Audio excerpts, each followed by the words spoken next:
Vanessa on the stand, voice trembling with performed grief. Your Honor, he's just not a present father. He plays with his computers while I've built a career. The children need stability. They need me. My own wife was on the stand, telling a courtroom I was a deadbeat. My children need stability, Your Honor, Vanessa said, her voice this perfect mix of tears and strength. They need a parent who can actually prepare them for the real world. I felt like I was going to be sick. I was the one who helped with homework. I was the one who knew their friends' names, their teachers, what made them laugh. And she was painting me as some kind of stranger in my own home. Her lawyer, this slick guy in a suit that cost more than my car, stood up. As you can see, Your Honor, Mr. Patterson is emotionally distant. Unreliable. A ghost in his children's lives. A ghost? I was so present I was practically the furniture. My hands were clenched so tight my knuckles were white. My lawyer, Amanda, put a steadying hand on my arm. The judge looked at me. Mr. Patterson? Your response. This was it. The moment the lies started to crack. I work from home as a network security specialist, I said, my voice steady despite the storm inside me. I earned over $96,000 last year. The tax returns are in evidence. I saw the flicker in her lawyer's eyes. The first hint of doubt. Vanessa's perfect, tired mom mask tightened. But the real bomb was about to drop. Amanda stood up, cool as ice. Your Honor, she said, holding up a single piece of paper. We'd like to submit evidence concerning Mrs. Patterson's fitness. Starting with this secret bank account she forgot to mention. $73,000. Marital money she hid while my client paid all the bills. The color drained from Vanessa's face. It was like watching a vampire get hit with sunlight. Objection, her lawyer yelled. How did you? Amanda didn't even blink. And that's just the beginning. We have digital records. Texts between Mrs. Patterson and her lawyer, planning this exact custody battle months ago. And messages and photos with a man named Trent, sent while she told her husband she was working late. The courtroom erupted. I heard gasps. I couldn't look at my kids. I couldn't. That's when Vanessa lost it. She shot up from her chair, pointing at me, her voice a shriek. He's hacking me. It's a violation. He's always been controlling. The judge slammed her gavel. The room went dead silent. And then Judge Newland leaned forward, her eyes locked on my wife, and said the words that changed everything. Mrs. Patterson, she said, her voice quiet but deadly. I'm going to need you to unlock your phone and hand it to the bailiff. Right now. Quick cut to black. Whisper. She had no idea I document everything. The color didn't just drain from Vanessa's face. It vanished, leaving a ghostly, ashen mask. Her perfectly composed facade shattered into a million pieces. Her lawyer, Carstairs, shot to his feet, his confidence replaced with flustered indignation. Your Honor, I must object. This is a gross violation of my client's privacy. The chain of custody, Your objection is noted, Mr. Carstairs, and overruled. Judge Newland interrupted, her tone leaving no room for debate. The court has been presented with authenticated logs suggesting evidence of perjury, concealment of assets, and a conspiracy to commit parental alienation. The phone is now considered potential evidence. Mrs. Patterson, the phone. Now, it was too late. 3 months of her lies, her manipulation, her cold-hearted plan to take everything from me. Our home, our children, my dignity, were about to unravel in the most public, humiliating way possible. The very device she had used to orchestrate my destruction was now being called to testify against her. You won't believe how this woman, who once stood before our friends and family and promised to love me forever, turned into the architect of her own spectacular courtroom meltdown. This is not just a story about a divorce. It's a story about betrayal, resilience, and the sweet, undeniable taste of justice. But before I show you how I completely dismantled Vanessa's master plan to take everything I'd worked for, smash that subscribe button and hit the bell icon. Because real-world justice stories like this, where the truth actually prevails, don't come around often, and you won't want to miss what happens next. Now, let me take you back to where this nightmare began, to the life I thought was real. My name is Troy Patterson. For 15 years, I was living what I believed was the American dream, not realizing it was a beautifully constructed mirage. I met Vanessa in our sophomore year of college. She was a whirlwind of ambition and energy, a business major who already knew she was going to conquer the world. I was the quiet, steady computer science nerd, captivated by her fire. We were opposites, and everyone said we balanced each other out. We got married the summer after graduation. It was a small, sunny wedding. I remember the feel of her hand in mine, the way she looked at me, and the vows we exchanged. They felt unbreakable. We built a life, brick by brick. I landed a job as a junior network security analyst and steadily climbed the ladder, eventually moving into a senior consultant role that allowed me the flexibility to work remotely. Vanessa, after a few years in corporate sales, decided her true calling was real estate. I have the personality for it, Troy, she'd said, her eyes gleaming. I can build my own empire. I just need a little help to get started. A little help meant me dipping into the $40,000 in savings I had meticulously built since high school, money I'd been saving for a down payment on a house. But I believed in her. I transferred $15,000 into her business account. For your first year's expenses, I told her, go be amazing. And she was. She worked tirelessly, and her career took off. We bought the house. We had two amazing kids, Connor, now 12, with my thoughtful eyes and her stubborn streak, and Bailey, 9, a whirlwind of creativity and kindness. Our life was a carefully orchestrated ballet. I was the anchor, she was the sail. I became the default parent. I was the one who meal prepped on Sundays, who knew the kids' school schedules by heart, who helped with science projects and math homework. I was the designated sick day parent, the chauffeur to soccer practice and piano lessons. I worked from my home office 3 days a week, my desk a chaotic mix of network diagrams and permission slips. I did the grocery shopping, the laundry, the cleaning. I didn't mind. I told myself I was being a supportive husband, a present father. I was building a family. You're such a saint, Troy, her mother would tell me at family gatherings, patting my arm. I don't know how Vanessa would manage without you. I'd just smile and shrug it off, feeling a quiet pride in holding our world together. But the landscape of our marriage began to shift, so gradually I almost didn't notice. The signs were subtle, like hairline cracks in a foundation. Vanessa started coming home later and later from showings and client dinners. Her phone, which had always lain casually on the kitchen counter, was suddenly guarded, perpetually face down and protected by a new, complex password I didn't know. Her patience, especially with the kids, wore thin. Where she used to laugh at Bailey's messy art projects, she now sighed with exasperation. Can't you draw something neater, honey? It looks like a mess. She'd snap at Connor for leaving a glass on the counter, her criticisms sharp and disproportionate. Then she'd retreat into her home office for hours, the door firmly closed, the sound of her typing or her muffled voice on calls filtering through. When I'd tentatively knock, bringing her a cup of tea, and ask if everything was okay, she'd look up with an expression of pure exasperation. Not everyone can work in their pajamas like you, Troy, she'd say, her voice laced with a new, unfamiliar contempt. Some of us have real careers with real pressure. Clients who expect things you wouldn't understand. Real careers. The word stung, a deliberate dismissal of the work that paid our mortgage and funded her business account. But I swallowed the hurt, chalking it up to stress. The market was competitive. She was under pressure. I made excuses for her, the way you do when you're trying to preserve the image of the life you've built. Then came the parent-teacher conferences in the fall. Both Connor's and Bailey's teachers pulled me aside separately. Connor's teacher mentioned he'd become withdrawn in class, his grades slipping. Bailey's teacher said she'd noticed her anxiety, that she'd started biting her nails and seeking constant reassurance. That's ridiculous. Vanessa scoffed when I brought it up that evening, not looking up from her laptop. They're fine. You baby them too much, Troy?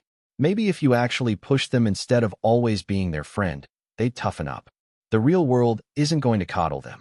I looked at her, truly looked at her, and for the first time, I felt a cold knot of fear form in my stomach. This wasn't just stress. This was a fundamental change in the woman I loved. But I still had no idea how deep the rot went. Vanessa was about to cross a line from which our marriage could never return, a line that would ultimately cost her everything.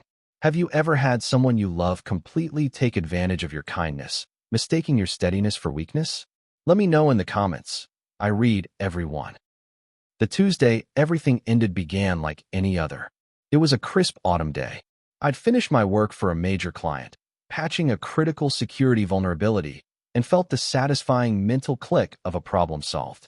To celebrate, I decided to make the kids' ultimate comfort food, my from-scratch mac and cheese, with 3 different cheeses and a crispy bacon and breadcrumb topping. The house smelled of warmth and contentment. Connor was doing his homework at the kitchen table, and Bailey was drawing, her tongue stuck out in concentration. The scene was a portrait of domestic peace. It was the last moment of true peace I would know for a long time. Vanessa walked in at 8 p.m., 2 hours later than she'd said she'd be. The scent of her perfume, something expensive and new, cut through the aroma of cheese and bacon. She didn't greet the kids. She didn't take off her coat. She stood in the doorway to the kitchen, her briefcase in hand, her eyes sweeping over the scene with something close to disgust. "We need to talk," she said, her voice flat and cold. Her gaze finally landed on me. Alone, the knot in my stomach, the one that had been forming for months, tightened into a hard, cold ball of ice. I forced a smile for the kids. "Hey guys, why don't you go finish up in your rooms? I'll call you when dessert is ready." They hesitated, sensing the shift in the atmosphere, but obeyed. Bailey gave me a worried look over her shoulder as she trudged upstairs. The moment their bedroom doors closed, the facade dropped from Vanessa's face completely. "I want a divorce." The 4 words hung in the air, simple, brutal, and absolute. 15 years of shared history, the laughter, the struggles, the birth of our children, the late-night talks, the inside jokes, were reduced to this cold, clinical statement. I felt the floor tilt beneath me. "Vanessa, what are you talking about? What's wrong?" She let out a short, harsh laugh that held no humor. "What's wrong?" "Everything, Troy. I've been unhappy for years. You're boring. You're passive. You live in this little bubble of school runs and grocery lists. You have no ambition. You're holding me back." Each word was a precise, targeted blow. Asterisk boring. Passive. Holding me back. "And the kids," she continued, her voice dripping with contempt. "They need a parent who'll actually prepare them for the real world, not someone who lets them eat mac and cheese for dinner like they're still toddlers. They're soft, Troy. You've made them soft." She was attacking my parenting. The one thing I knew, deep in my soul, I was good at. The one thing that truly mattered. "Holding you back?" I managed to choke out, my voice trembling with a mix of shock and rising anger. "I funded your entire business. I've been here, holding this family together, while you—" She cut me off with a wave of her hand, as if swatting away an insignificant fly. "Oh, please. You gave me $15,000 3 years ago. A pittance. I've made over $500,000 since then. I don't need you anymore, Troy. And frankly," she added, her eyes cold and final, "neither do Connor and Bailey." She pulled out her phone, her thumbs flying across the screen, typing a message to someone. Who? A client? Her lawyer? Him? The thought, once unthinkable, now lodged in my brain like a shard of glass. "I'm staying at a hotel tonight," she said, not looking up from her phone. "I've already hired Philip Carstairs. You'll be hearing from him tomorrow. I want full custody of the kids, the house, and 50% of your retirement accounts. You can keep your precious home office and all your little computers." She finally looked at me, and in her eyes, I saw no remnant of the woman I'd loved. There was only cold calculation. "Figure it out yourself." Then she turned and walked out. The front door clicked shut with a sound of terrifying finality. I stood there, frozen, in the kitchen that suddenly felt alien and cold. The mac and cheese on the stove was congealing. I heard a soft creak on the stairs. Connor was standing there, still in his school clothes, tears streaming silently down his face. "Dad?" His voice was small, shattered. "Is Mom leaving us?" In that moment, any lingering shock evaporated, replaced by a fierce, primal protectiveness. What Vanessa didn't know, what she had clearly forgotten in her arrogant assent, was that I hadn't just been playing on computers for 12 years. I had been working in the intricate world of cybersecurity and digital forensics. My entire career was built on a simple principle: nothing digital ever truly disappears. And I was about to become the architect of her downfall. Sleep was impossible that night. After convincing a terrified Bailey and a stoically heartbroken Connor that they were safe, that I loved them more than anything, and getting them to bed, I retreated to my office. The familiar glow of my monitors was a cold comfort. The email from Philip Carstairs was already in my inbox, a digital harbinger of the war to come. I opened it, my heart pounding. It wasn't just divorce papers. It was a declaration of total war, a character assassination crafted in legal jargon. The document painted a picture of a man I didn't recognize.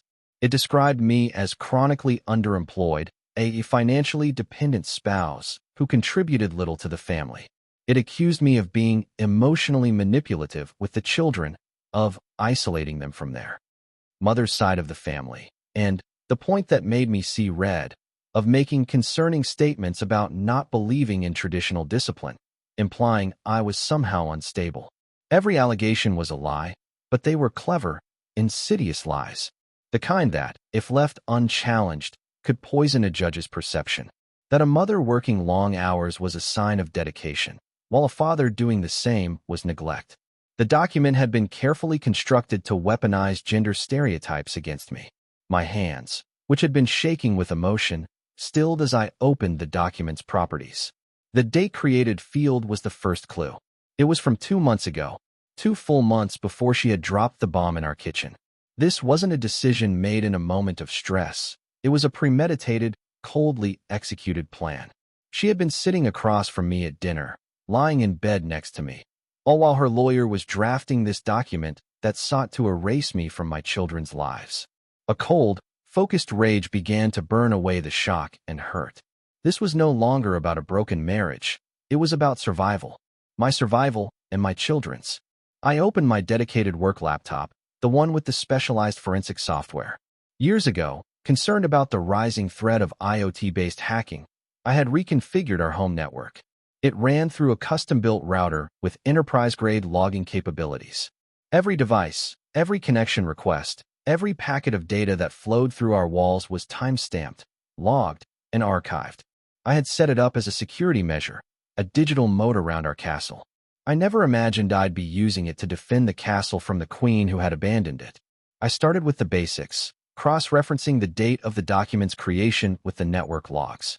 Bingo! A device with Vanessa's phone's MAC address had established a sustained VPN connection to the law offices of Carstairs and Associates for over 3 hours that evening. The same evening, I was helping Connor build a model of the solar system. I dug deeper. I pulled the logs for her phone for the past 6 months. What I found was a second, secret life unfolding in parallel to our own. There were hundreds, then thousands, of messages to a contact saved as Marcus, client. But these weren't about square footage or closing costs.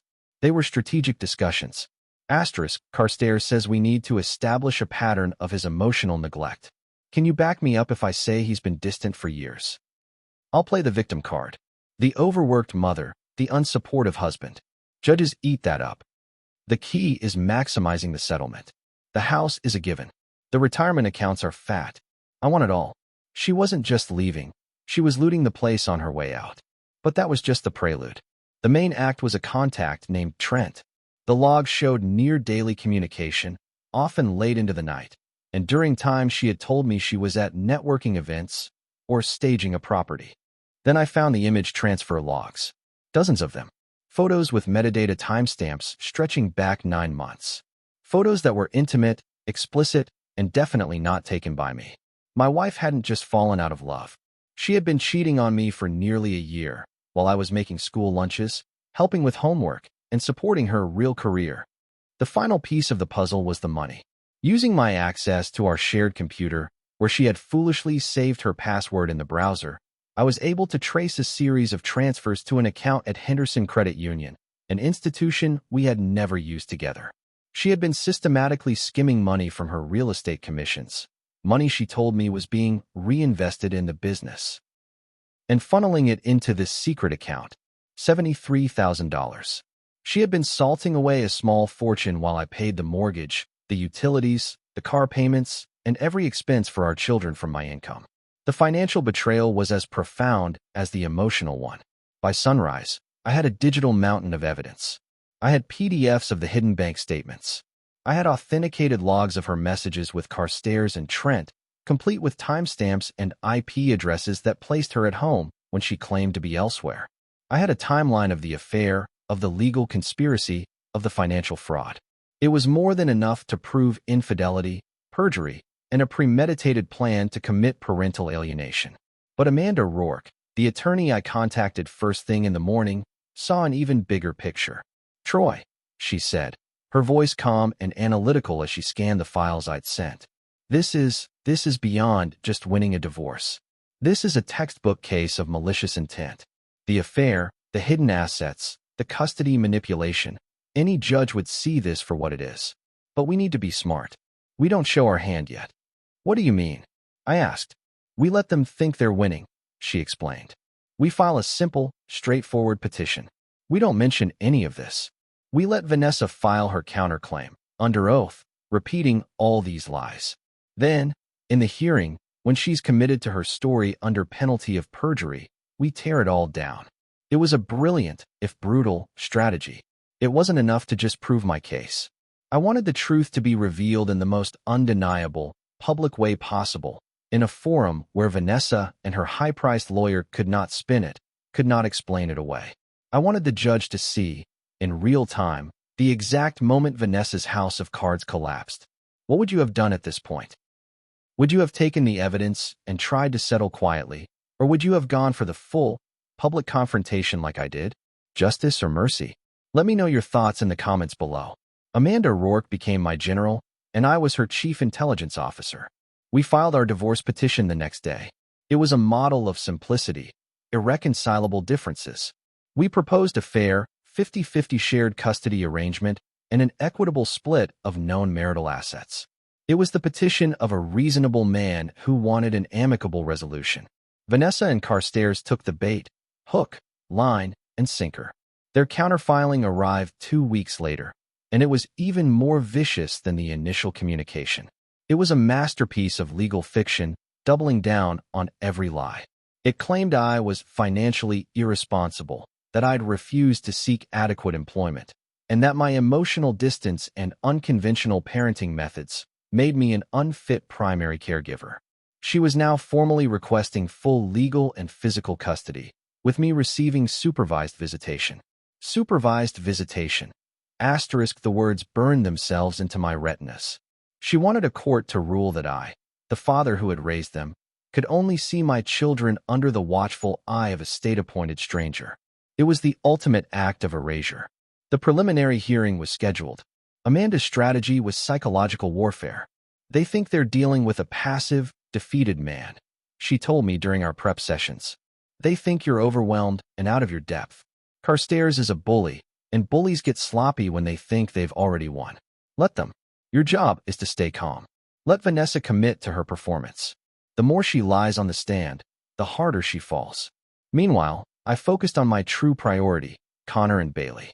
The temporary custody order had granted me primary physical custody of the kids in the family home, given that I was their primary caregiver. Vanessa had moved into a sleek, modern apartment, apparently funded by her hidden coffers. Life with the kids was a study in healing a wound I hadn't inflicted. I made their favorite meals. I helped Connor with his algebra, and we started building a more complex robot kit together, the focused, logical work of bomb for his confused anger. I sat with Bailey for hours, just drawing, letting her fill page after page with her vibrant, sometimes chaotic, imagination. One night, as I was tucking Bailey in, she looked up at me with her big, serious eyes. "Dad," she whispered, her voice small, "does Mom not love us anymore?" The question was a knife to the heart. I took a deep breath, pushing down my own anger and hurt. "Your mom loves you, sweetheart," I said, and it was the hardest truth I'd ever had to tell, because I was no longer sure it was true. She's going through something very complicated right now, and it's making her act in ways that don't make sense. But it is not your fault. You and Connor are the most wonderful kids in the world, and you are loved more than you can possibly imagine. I was fighting a war on two fronts, in the courtroom and in my children's hearts. The first required cold, hard evidence. The second required an endless reservoir of love and patience. The day before the hearing, Amanda and I went over our final plan. We had organized the evidence into a clear, devastating chronology. We would not introduce it in our initial statements. We would let Carstairs present his case, let Vanessa give her tearful testimony. We would let them build their entire argument on a foundation of sand. Then, and only then would we call on the digital tide. They thought they were dealing with a passive house husband, Amanda said, a grim smile on her face as she closed her laptop. They were about to learn they had messed with someone who documents everything. The day of the preliminary hearing arrived. The courtroom felt smaller, more pressurized than it had during our prep visits. Connor and Bailey sat in the front row of the gallery behind me, a tangible reminder of what was at stake. I had fought to have them present against Amanda's initial advice. They need to see this, I had insisted. They need to hear the truth from the source, not a filtered version from their mother later. Amanda had reluctantly agreed. Vanessa made her entrance. She was a vision of calculated vulnerability. Her expensive suit, her subtle no-makeup, the way she dabbed at her eyes with a tissue as she took her seat. It was a performance worthy of an award. Carstairs sat beside her, oozing confidence, giving me a condescending glance. Judge Newland called the court to order. Carstairs began his opening, his voice a sonorous, persuasive instrument. He painted the picture he wanted the judge to see, the ambitious, successful mother versus the stagnant, unreliable father. Then he called Vanessa to the stand. She was brilliant. She spoke in a soft, measured tone about her concerns for the children. She talked about my lack of ambition, my unconventional work hours, my resistance to providing structure and discipline. She claimed she was the one who handled all the important financial decisions because I was uninterested. She was weaving her web of lies with such conviction that for a fleeting moment, I felt doubt myself. Had I been the monster she was describing? Judge Newland listened, her expression unreadable. Mrs. Patterson, she finally said, you're requesting full custody with supervised visitation for Mr. Patterson. That's a significant request. Can you elaborate on your concerns about his ability to provide? Carstairs stood. Your Honor, as we've established, Mr. Patterson has been chronically underemployed, relies on my client's substantial income, and has shown a pattern of emotional manipulation that we believe makes him an unstable influence. I work from home as a senior network security consultant for Aegis Cyber Solutions. I interrupted, my voice calm and clear, cutting through his rhetoric. I earned $96,000 last year, and $102,000 the year before that. I have W-2s and tax returns, already provided to the court, that prove it. Carstairs faltered, thrown off his script.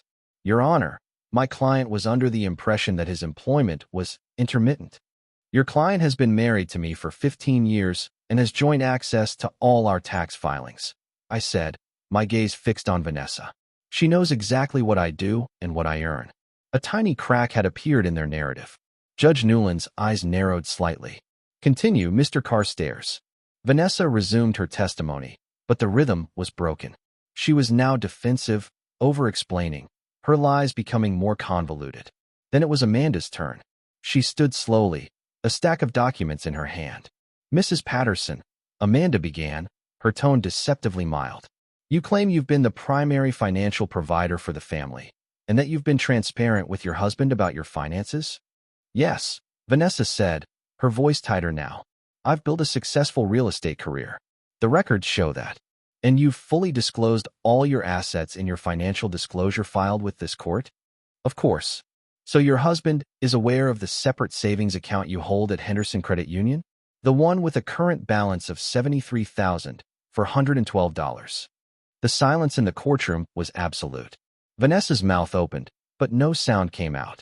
The flush of panic returned, spreading across her chest. That's my business account, she stammered. According to your sworn financial disclosure, Statement 4B, you listed total cash savings of $12,000 in a joint checking account. Where, on this form, did you disclose this other account? I must have forgotten to include it, Vanessa whispered, her eyes wide with terror. You forgot $73,000? Amanda let the question hang in the air, the absurdity of the statement echoing in the silent room. The judge's pen had stopped moving. She was staring at Vanessa, but Amanda was just warming up. Your Honor, I'd like to submit into evidence Exhibit 12, a series of authenticated digital logs from the Patterson family's home network. Carstairs was on his feet again. Objection. Your Honor, this is a blatant violation of attorney-client privilege and marital privacy. How was this information obtained? Amanda didn't even flinch. From the home network that Mr. Patterson, a certified cybersecurity professional, legally maintains for his household. All devices connected to that network have their data logged for security purposes, a fact disclosed in the network usage agreement all family members, including Mrs. Patterson, digitally signed 3 years ago when the new system was installed. I had forgotten about that agreement. It was a standard security practice in my line of work. Amanda, in her meticulous preparation, had found it and had it ready. The judge overruled the objection. Amanda proceeded, her voice becoming a hammer driving nails into the coffin of Vanessa's credibility. These logs, Amanda continued, show extensive communication between Mrs. Patterson's device and the law offices of Carstairs and Associates, dating back to February 12th of this year, over 2 months before she filed for divorce. In these messages, she discusses strategy for gaining full custody, including a specific message that reads, and I quote, "The plan is to paint Troy as an unemployed loser who can't provide stability or discipline." A gasp went up from the gallery. I heard Connor shift uncomfortably behind me. "There's more, Your Honor." Amanda pulled out another set of prints. These are logs of communications between Mrs. Patterson and a man named Trent Holloway, spanning a period of 9 months. The content is explicitly romantic and sexual. The timestamps correspond with evenings and weekends when Mrs. Patterson claimed to be at work-related events, while Mr. Patterson was at home with the children. Vanessa was openly crying now, but they were tears of shame and exposure, not the performative tears from before. "This is a violation. He had no right. You were using the family's internet connection, paid for by your husband, to conduct an extramarital affair while claiming to be working," Amanda stated, her voice cold and clear.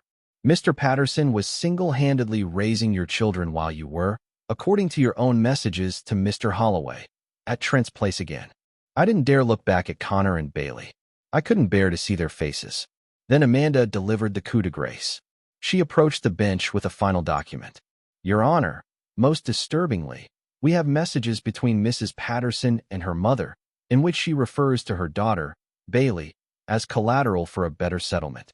That was the breaking point. Judge Newland's face, which had been a mask of judicial impartiality, hardened into an expression of pure, unadulterated disgust. She looked from the document to Vanessa, who had shrunk in her seat, a broken doll.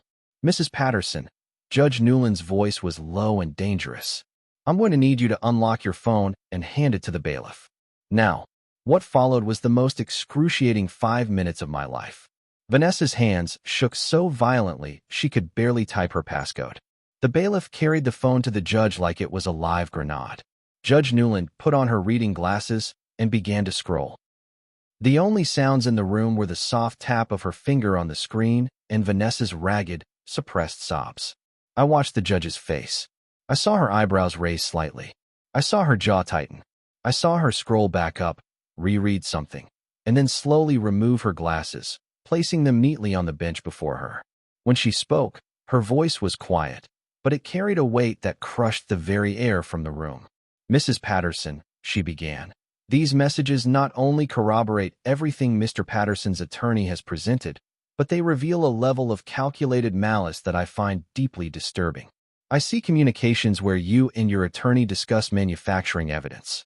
I see messages where you refer to your children, specifically your 9-year-old daughter, as leverage and, indeed, as collateral." "Your Honor, I was upset. I didn't mean it," Vanessa pleaded, her voice a broken whisper. "You referred to your child as collateral," the judge repeated, emphasizing each word with icy precision. "You engaged in a premeditated campaign to alienate these children from their devoted father for financial gain, all while conducting an extramarital affair and concealing significant marital assets. This is, without a doubt, one of the most egregious cases of bad faith I have encountered in my 20 years on the bench." She turned her gaze to Carstairs, who looked like he wanted the floor to swallow him whole. "Mr. Carstairs, a question. When you filed your client's financial disclosure, which omitted $73,000, were you aware of this account?" Carstairs, his face pale, straightened his tie. "Your Honor, I relied on the representations of my client." "That is a profoundly concerning answer from an attorney of your standing and experience," Judge Newland interrupted. The duty of candor to the tribunal is not superseded by client representation. She turned back to Vanessa, delivering her judgment with the force of a gavel striking stone. Mrs. Patterson, your petition for custody is denied in its entirety. Primary physical and legal custody of the children, Connor and Bailey Patterson, is granted to Mr. Troy Patterson. You are awarded standard visitation to be determined by a family counselor, with the condition that you begin intensive therapy to address the issues laid bare here today. Vanessa made a small, choked sound. Furthermore, the judge continued, you are ordered to pay child support based on your actual income, including the hidden funds, calculated according to state guidelines. The hidden $73,000 is awarded immediately to Mr. Patterson as reparations for the fraudulent concealment.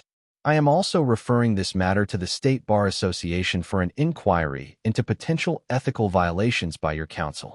Vanessa was openly weeping now, her head in her hands. You can't, my kids.